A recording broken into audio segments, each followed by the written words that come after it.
I normally, when I introduce individuals in this kind of a context, I try to go through a fairly lengthy bio and take the things out that I don't think will be terribly interesting. And I tried that with Lord Monckton's bio and found I really couldn't do it because there's nothing uninteresting in there. So I'm just going to give it all to you because it's very impressive. Christopher Walter Monckton, 3rd Viscount Monckton of Brenchley, is a world-famous writer, columnist, business consultant, and inventor. He served as a policy advisor to one of my personal heroes, Prime Minister Margaret Thatcher, from 1982 to 1986. He was educated at Harrow School and Churchill College, Cambridge, and University College, Cardiff.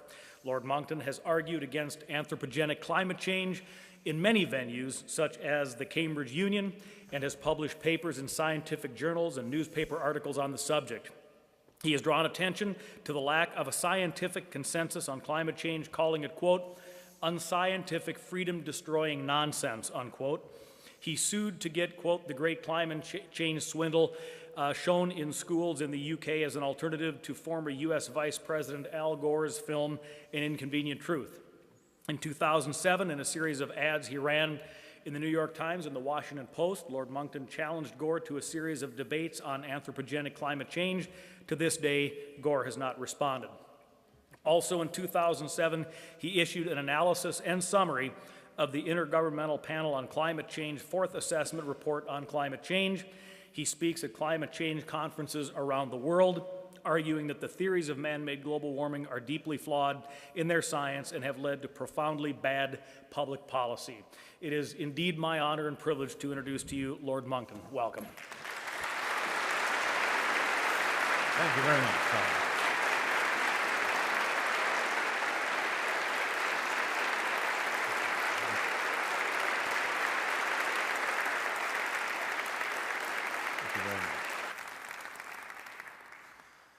Hello, Minnesota. I'm practicing to run for president. I understand that all I need is a nice, freshly minted Hawaiian birth certificate.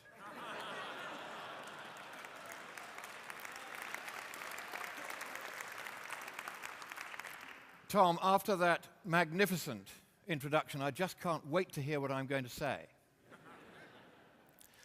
Now, the United Nations Intergovernmental Panel on Climate Change doesn't do simple. It wouldn't call a spade a spade. It would call it a one-person-operated, manually controlled, foot-powered implement of simple and robust, yet adequately efficacious lignometallic composition, designated primarily, though by no means exclusively, for utilization on the part of hourly paid operatives deployed in the agricultural, horticultural, or constructional trades or industries, as the case may be, for purposes of carrying out such excavational tasks or duties as may from time to time be designated by supervisory grades as being necessary, expedient, desirable, apposite, or germane with regard to the ongoing furtherance of the task or objective in hand, or on the other hand, underfoot Secretary General.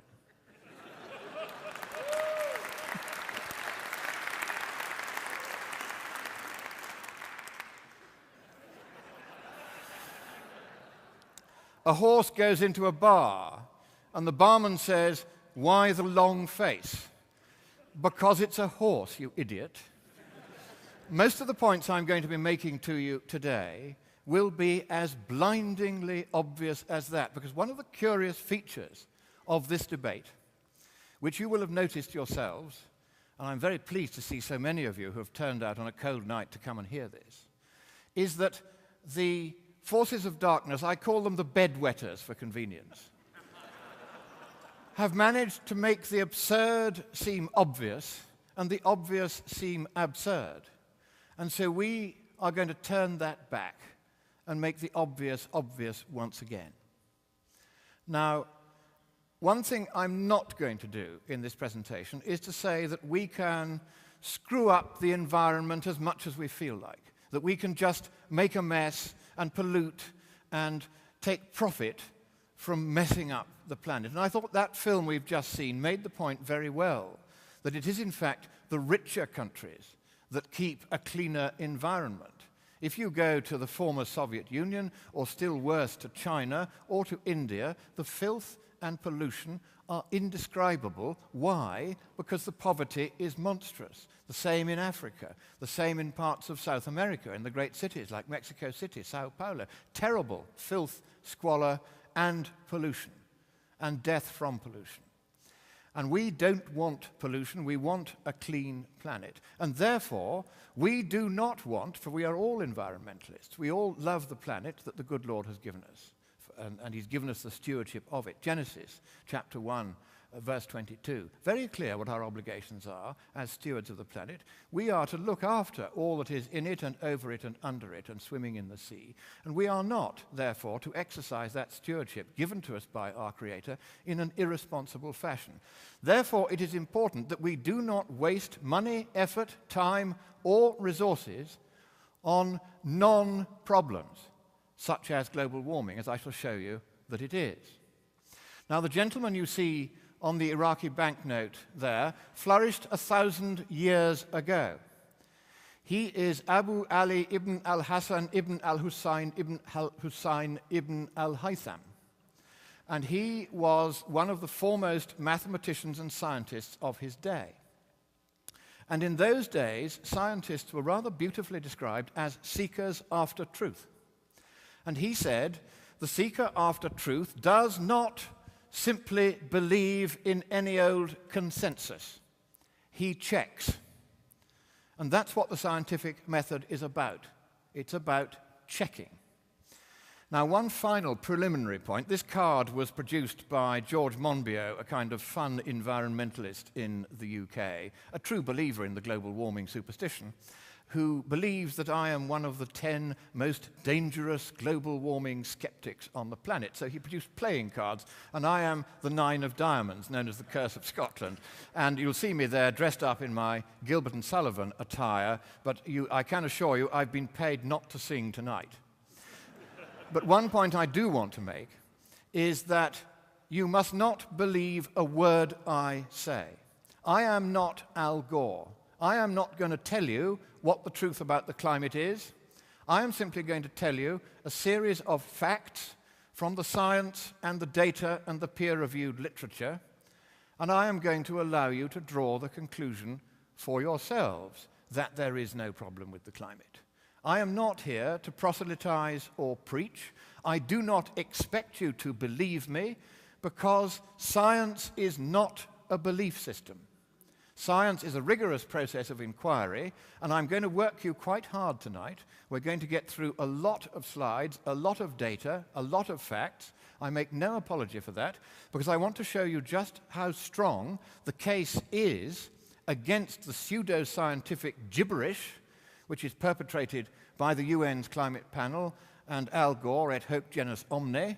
And I'm going to show you the latest science, which now doesn't leave the question unsettled anymore. This is now settled science. It is now settled science that there is not a problem with our influence over the climate.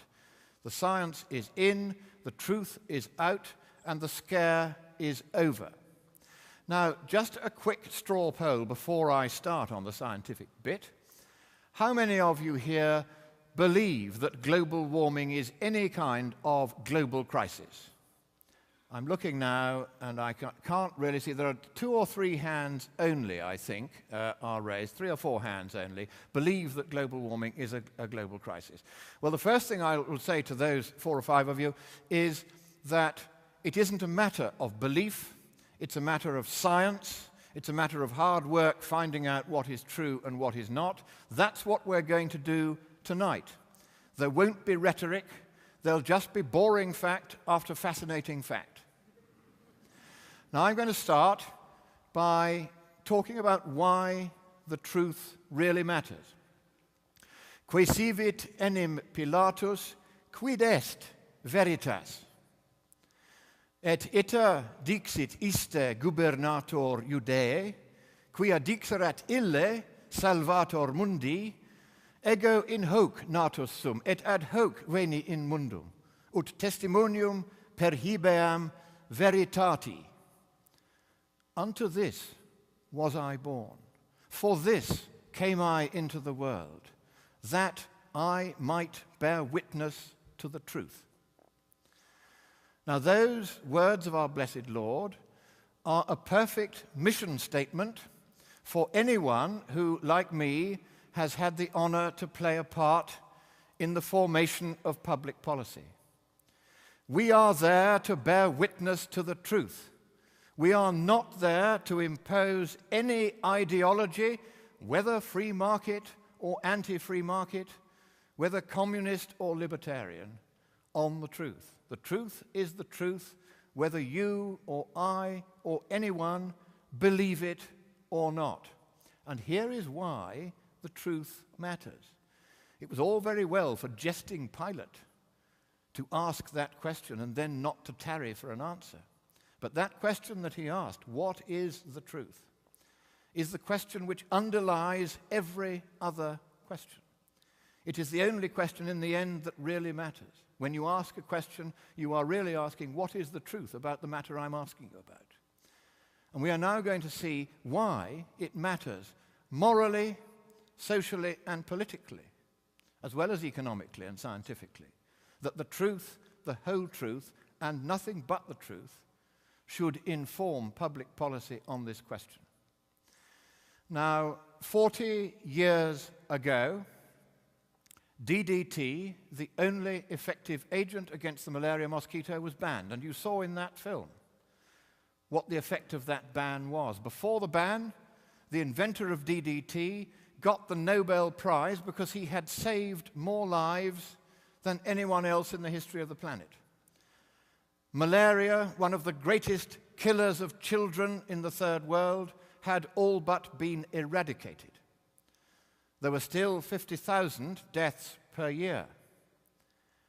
But when DDT was banned, by exactly the same faction that is now trying to tell us we must close down 5/6 of the United States economy, that figure is actually in the Waxman-Markey bill, that same faction banned DDT worldwide. The consequence is on the slide there. The number of deaths went up from 50,000 a year to 1 million a year and stayed there for 40 years. 40 million people, nearly all of them children, died of malaria solely and simply because DDT had been banned for no good scientific reason or environmental reason whatsoever.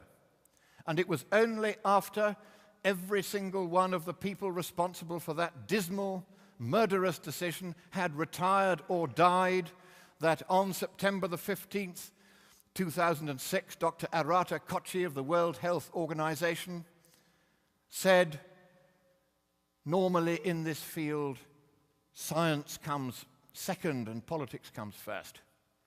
But we will now take a stand on the science and the data, and he ended that ban on DDT and made it once again the front line of defense against the malaria mosquito, after pressure from me, among others. But the left, the environmental left, the intolerant, communistic, narrow-minded faction that does not care how many children it kills, is campaigning once again for DDT to be banned, because they do not want children to be born in the third world. They want as much of humanity as possible, it sometimes seems to me, to be wiped off the face of the planet. And there is a better way to control population than to withdraw the one effective agent against one of the world's biggest killers. And that is to raise the standard of living of the poorest. That has long been a moral imperative. Since the time of our blessed Lord himself, it has been a moral imperative that we help our lords the sick and our lords the poor. And we work for them, and we raise them up, and we make them healthy, and we make them wealthy. Because if we make them wealthy, then their populations will stabilize. This is something that every demographer knows perfectly well. Make the population wealthy, and it stabilizes. Keep it poor, and it will continue to increase. Make it poor if it was wealthy, and it will start to increase again. And if the environmental left were really serious about saving the planet from a huge CO2 footprint, which, as I shall show you, doesn't matter at all, then the first thing they would do is pursue policies that would not, as the extinction of 5/6 of your economy would do, make you poor, but they would be trying to make everybody rich. Here is another catastrophic decision taken by the same faction, and that was when HIV first appeared, your specialists at the US Army Medical Research Institute for Infectious Diseases, US AMRIID, recommended to the Surgeon General, privately, for they were not allowed to make public recommendations, that HIV, a new, fatal, incurable infection, should be treated just like any other fatal, incurable infection, and everybody who got it should be identified and isolated immediately, compulsorily, and permanently, but of course, humanely. That policy advice was rejected under pressure from various, once again, factions of the left who did not care how many people died, and the result is on the screen there. Since that time, 25 million dead, most of whom need not have died if that policy had been followed, as it had with smallpox and other diseases that are fatal. Smallpox now eradicated, but AIDS not eradicated. No cure in sight, and 40 million people that we know of, and heaven knows how many that we don't, infected and doomed to waste away and die. And in third world countries, that is a big deal. Sub-Saharan Africa, 7.5% of the population infected. All because, once again, the decision recommended by the sound scientists who had actually studied the effect of the disease on the population was not taken. Instead, a decision was taken that had nothing to do with the science. It was a political decision, it was a wrong decision, and it murdered tens of millions. That's why it matters to get the policy right. Here, let's take it down now from the millions just to one person. This lady, pictured by Reuters, contracted HIV from her husband. She passed it on to two previous boys who died. The boy you see here, visibly sick at her breast, died a month after this photograph was taken. She died a year later. That's what it means if policymakers are careless or reckless, or they pursue political agendas without regard to the cost, sometimes for people in faraway lands of whom we know too little. People who depend utterly upon us to get these decisions right. The responsibility of policymakers, therefore, is an honorable but also an onerous one. It is for us to get these decisions right. And that is why I am here today, because I want now to talk through with you how we get the science and the economics of this global warming scare right for good and all, so that those few of you who still at the moment think we do have a problem, and I entirely respect your opinion and understand where you're coming from in view of the way the media and the politicians and quite a few scientists have misled you, I'm going to show you how you can find out and work out the truth for yourselves. For the truth alone is worthy of our entire devotion.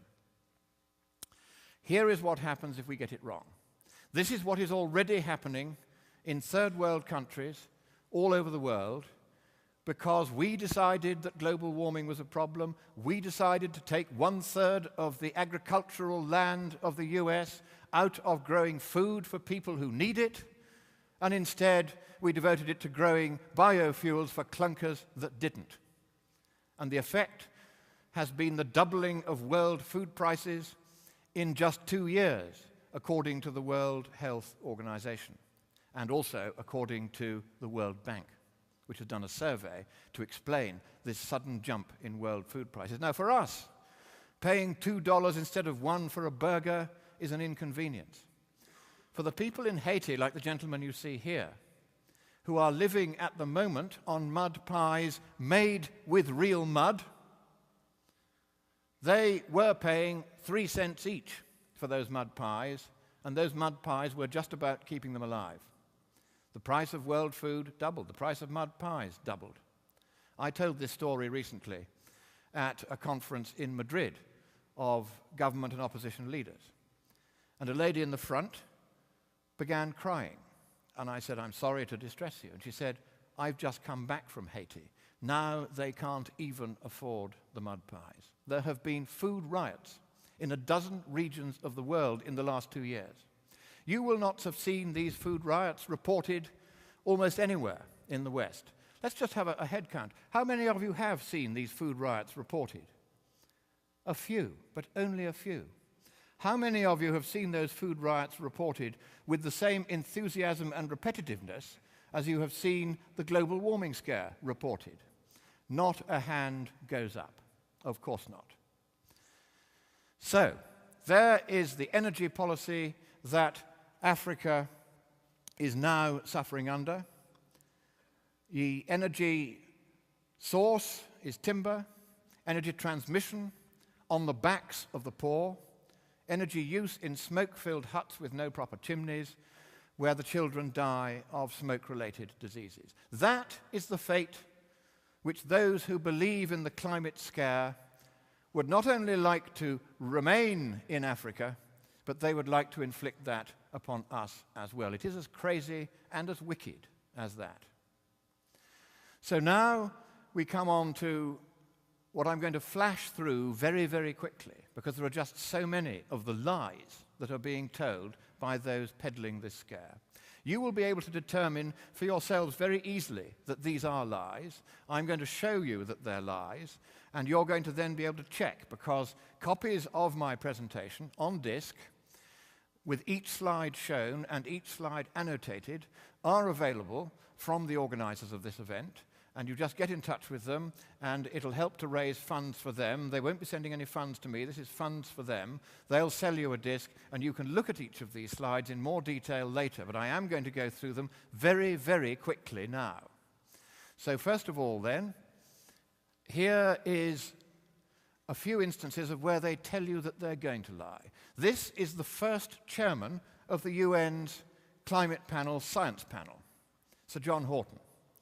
He wrote in a book on the subject, "Unless we announce disasters, no one will listen."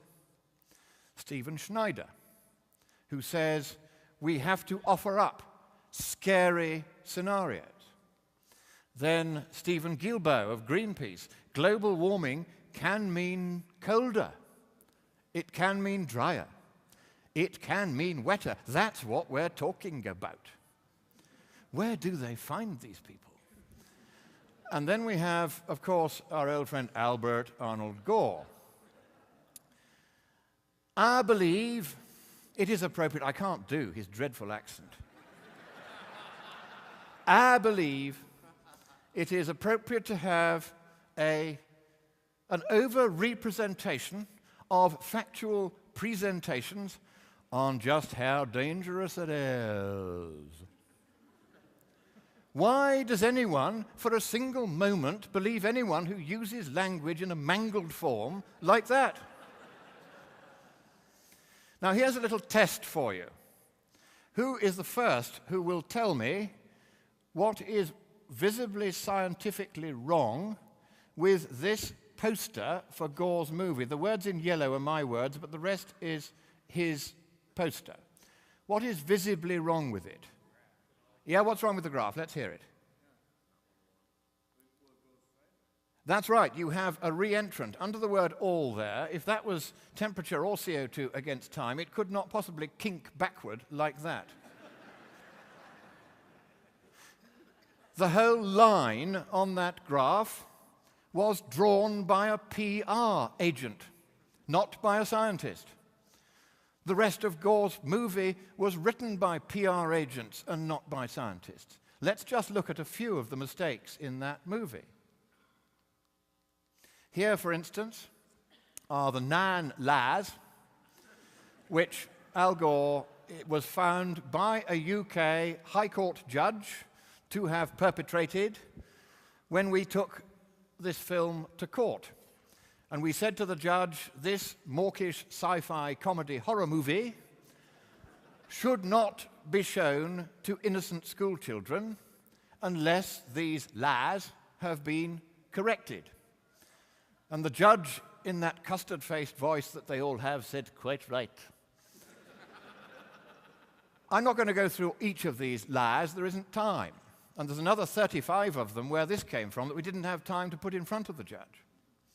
But this was enough to establish the principle that 77 pages of corrective guidance had to be sent by order of the judge to every school in England before innocent children could be exposed to this utter drivel in the film. We're going to look at just some of that drivel now.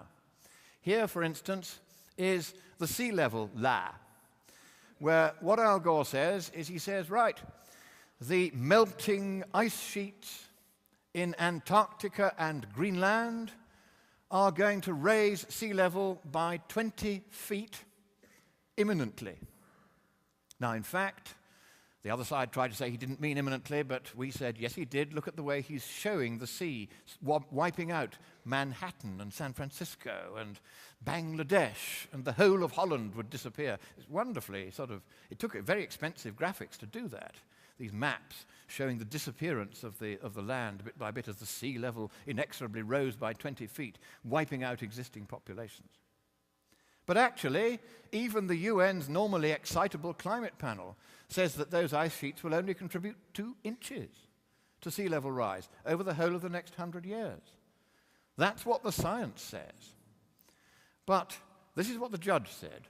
The Armageddon scenario that he depicts is not based on any scientific view. And the judge, of course, was quite right. And Gore knew the judge was right, because in the year he made that movie, he spent $4 million buying, yes, some of you have got there already, buying a condo in the St. Regis Tower, San Francisco, just feet from the ocean at Fisherman's Wharf.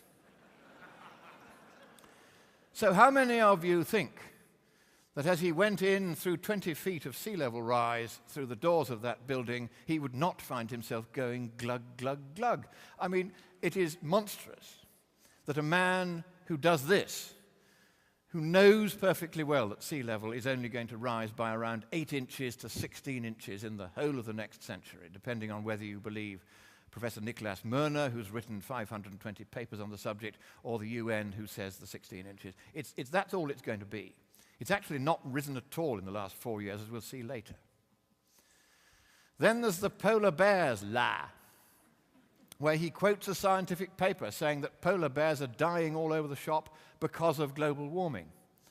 Here is the actual paper that he was quoting from, Monckton and Gleason, 2006, 4 dead polar bears. And why did they die? Nothing about global warming in the entire paper. What the paper said was that there had been high winds and high waves in a bad storm. In the technical language that we climatologists like to use, shit happens. So I checked, and the Beaufort Sea, where these 4 polar bears died, has shown, if anything, a slight increase in the amount of sea ice available over the last 30 or 40 years. So there's no basis whatsoever for his suggestion that the polar bears were having to swim up to 60 miles to find ice. The whole story was a fiction, and as the film you've just heard said, the population of polar bears has increased dramatically since the 1940s or 1950s, somewhere between 2 and 5 times. We don't know exactly, but it's certainly a huge increase in polar bear population, hardly, as you may think, the profile of a species in imminent threat of extinction. And as the movie also said, this is an example of a logical fallacy. In fact, it's one of the Aristotelian canon of logical fallacies. It is the argumentum ad misericordiam. We feel sorrow for the polar bears because they're cuddly, and therefore global warming is terrible. There is no logic in that. It's all emotion. Then there's the Kilimanjaro lie. And this one, he says that Mount Kilimanjaro has lost a lot of the ice on its summit because of global warming. So, being a dull, boring scientific person, I checked the satellite records of the temperature on the summit of Kilimanjaro over the last 30 years, which of course covers the period you see there. And here it is. And that red line shows how dramatically the temperature on the summit has increased. In fact, it's hardly increased at all. And what has happened on the summit is that, in fact, there's been regional cooling in that area, which has dried the atmosphere so that the ice is ablating. It's not melting. It can't melt because the average temperature on the summit is -7 Celsius. That's about 12 or 14 Fahrenheit degrees below freezing. And even the maximum temperature is well below freezing, about 3 Fahrenheit degrees below freezing, the maximum temperature ever reached in that period. So what's going on? There's the cooling. That's from NASA, showing the cooling in that region. So whatever else was causing the ablation of the snows of Kilimanjaro, it certainly wasn't any kind of warming, whether global or other. And all of the scientific literature makes that entirely plain. Look, for instance, at Molg et al. 2003. Plenty of papers on this. And most of that ice had already melted by the time that Hemingway wrote The Snows of Kilimanjaro in 1936. In fact, the ablation began in 1880, and indeed many of the glacial recessions that have been observed around the world began in 1880, some of them even in 1820. Most of the melting that has gone on long before humans could have had any influence over the glaciers whatsoever. And here then is my message to Al. I'm still waiting, Al baby. You want to debate me? No, you don't. But if you don't debate me, you're a coward. Recently, I was invited by the ranking minority member on the Energy and Commerce Committee of Congress, Representative Joe Barton, to come to the United States and testify in front of that committee alongside Al Gore, who had been nominated by the Democrats as their witness, and I was going to be the star witness for the Republicans. For the first time in the history of Congress, the ruling party rejected the minority party's choice of witness. It's never happened before, apparently. They didn't want me to testify, me, a non-scientist, to testify against Al Gore. I wonder why not. Now, some lies from the UN's climate panel itself, because it's all very well poking fun at Al Gore, but he's now, frankly, just a bit of a joke. But now we get on to the serious business. This is the body which is supposed to be representing the true facts about the science to the world. But of course, it's not. It's just another vested interest lobby group. The first thing they did was, in 1995, Ken Overpeck talked to David Deming, a scientist who's expert in reconstructing past temperatures, who'd had a paper successfully published in Science for the first time. Overpeck congratulated him. Deming told the story 10 years later. And he said, we have to get rid of the medieval warm period. Now, Overpeck is one of the UN's scientists. We have to get rid of the medieval warm period. Not we have to check whether there was one, check how big it was, check where it happened and where it didn't. No, we have to get rid of it. And here is how they did it.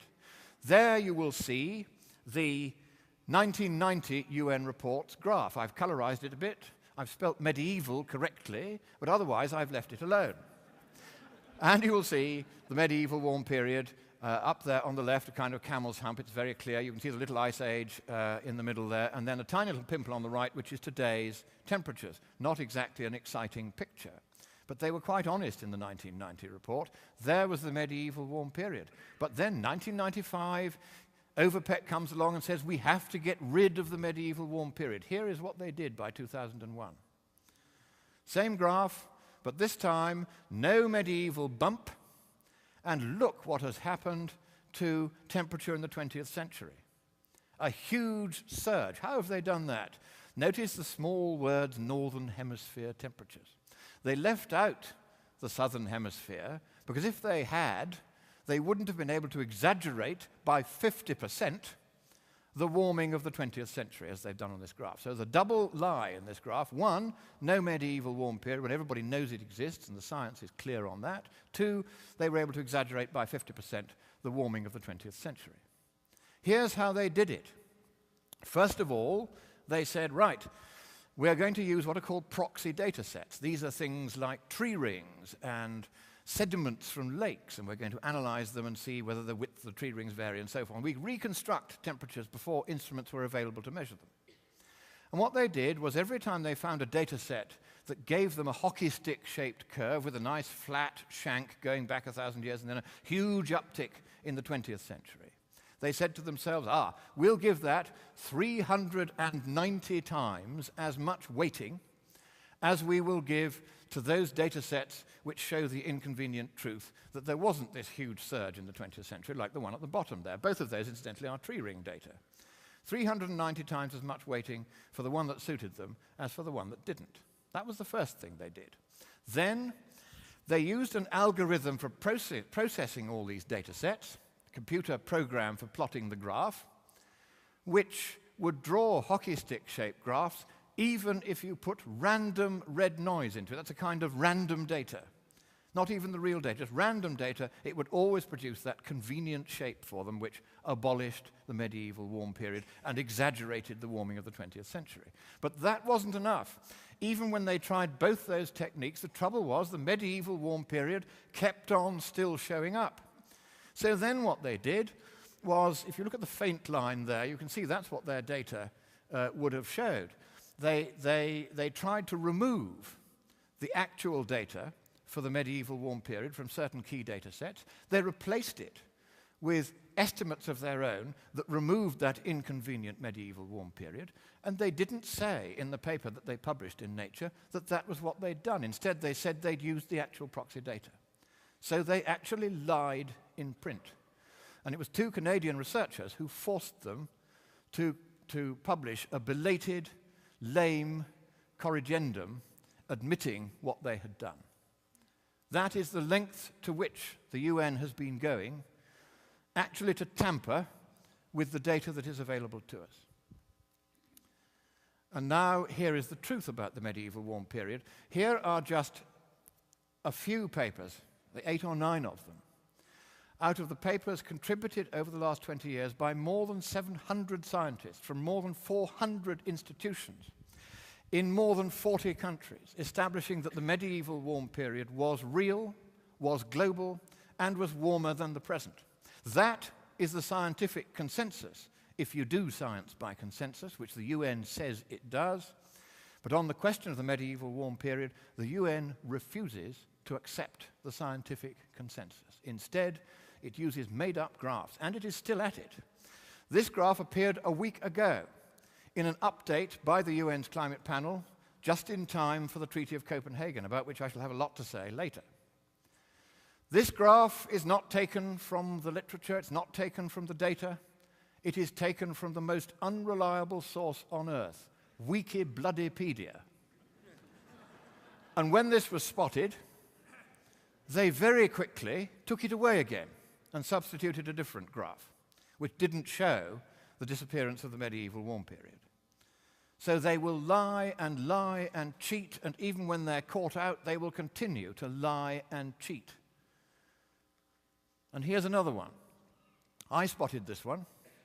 The day of publication of the UN's 2007 report, they published this graph, which had not been in any of the versions of the report which had been seen by the scientists. The final draft report by the scientists did not contain this graph or anything like it. This was inserted by the bureaucrats because I had leaked to the Sunday Times that the final draft report which we had seen had revised downwards the UN's upper estimate of sea level rise in this century from more than 3 feet to less than 2, with a best estimate of about 1.5 feet. And they were furious that we'd pointed out that they'd had to admit that sea level wasn't going to rise anything like the 20 feet that Al Gore had imagined, or even the 3 feet that they'd tried to imagine before. They were furious. And so they inserted this graph without checking with the scientists, and they thought we might as well multiply by 10 the effect of the ice sheets in Greenland and Antarctica on global warming. So they did. They just moved the decimal points in 4 places. But being dim as well as dishonest, they failed to add up the 4 new figures correctly. So I spotted that the total at the bottom wasn't right. It wasn't even within a factor of 2 of what it should have been. So I got on to 4 different UN officials on the day of publication, and I said, this is unacceptable, you are to correct it. So very furtively, they moved the table, corrected it, relabeled it and called it something else, put it somewhere else in the report, and furtively posted it up on their website without issuing any statement that they had made any correction to the final published draft. That's how dodgy these people are, even when they're caught out. And for that, I wear with pride my Nobel Peace Prize pin. I too, Al Baby, am a Nobel laureate, but I got it for telling the truth, and you got it for telling lies. So,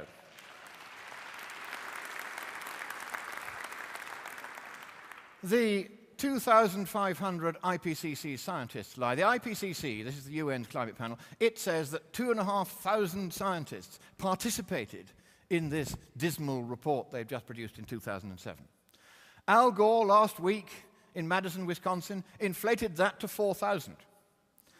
The number of scientists who actually contributed to the crucial chapter of that report, which says that most of the warming of the last 50 years was our fault, was 50. The number of reviewers who rejected that conclusion was 60. But the IPCC's documents are not peer-reviewed in the accepted sense. If the reviewers say this is rubbish, but the authors say we are sticking to the line, and this is what we're going to say, it's the authors who prevail. And they paid no attention to the reviewers. But also, we now introduce the main question to which we need to know the answer in order to decide whether we have a climate problem or not. In policymaking, the art is to distill an apparently complex question into something simple that we can actually answer.